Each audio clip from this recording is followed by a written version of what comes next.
কোন ছেলে টেনে ধরলি? ও ये क्या है?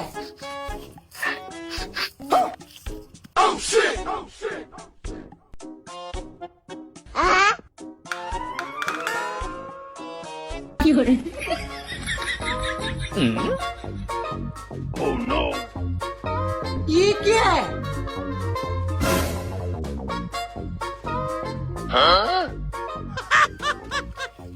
ওরে সর্বনাশ, এসে তোরল মশিয়ার হাই না ঢুকেছে এই বাগানে।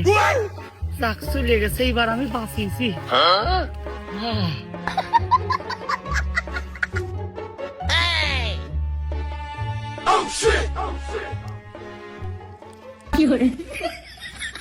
ভাই কিছু কবা? তোর সাথে মেলা মনোরঞ্জন করা কথা আছে। তোর আজ কয়দিন আমি মন থেকে দিদার দিয়ে খুঁজ দিছি। তুই আমার কাছে আয় রিজাউল। ও ভাই, তুমি কি এই যে তাই নাম লেখাবা? আমি মশিয়ার কোনোটা ফ্রি খাইনি।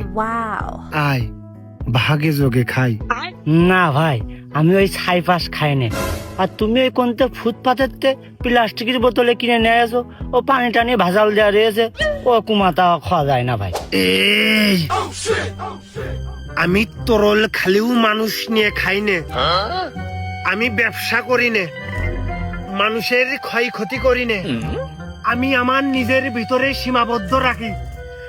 এই তোরা গ্রামের ভিতরে ব্যবসা করিস, আমি থাকতে মানুষের ক্ষতি হতে দেব না, তোদের ব্যবসাও করতে দেব না।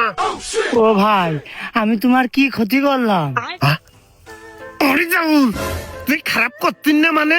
যার বউ ছেলে ভাই সংসারে অশান্তি, বর্ষাতে ঝামেলায়, টাকা তুই গোপনে আইনে মাল খুইয়ে চরম মূল্যে তুই হইলে উপার্জন করিস।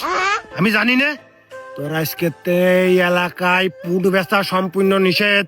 রিজাউল, তোর আমি কিন্তু এর চোখ তুলে ফেলে দেব।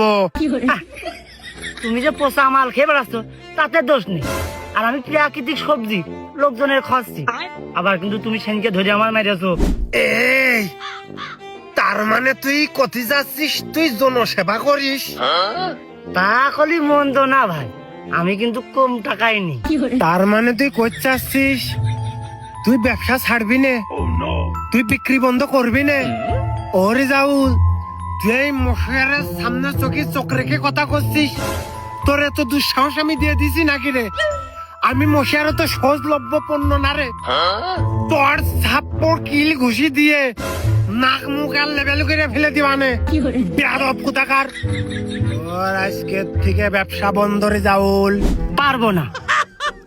তারপরেও ভাই, আমি ভালো হতে চাই। ওই লোকজন যারা আমার কাছ থেকে কিনে খায়, ওরা আমার ভালো হতে দেয় না ভাই। তোর কাছে থাকলি তারা ভালো কি করে হবে? তোর আনাটা আগে বন্ধ করতে হবে। আরো আমি সরাসরি লাইভ যোগে বলতে চাই, তোর আমি বাগানে আর না দেখতে চাই। তা হয় না ভাই, আর এই বাগান আমার নিয়ন্ত্রণে না। আর তুমি কোনটা পোষা মাল খেয়ে এসে ভুল ভাল বলছো আমার সাথে।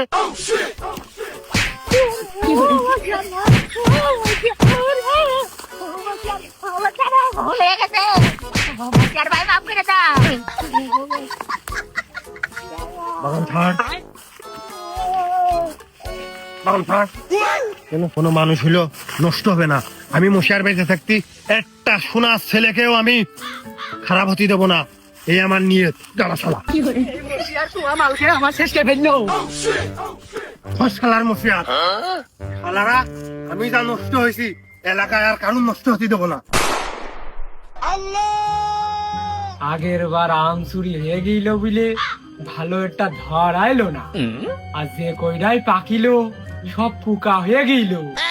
আমি কুরবাইনে এবারটা চূড়া হাতে আমে লাগ দিয়ে দিচ্ছি নি। আমি সারা দিন রাত এই আম পাহারা দেবো, আমি এবারটা নড়তেছি নি।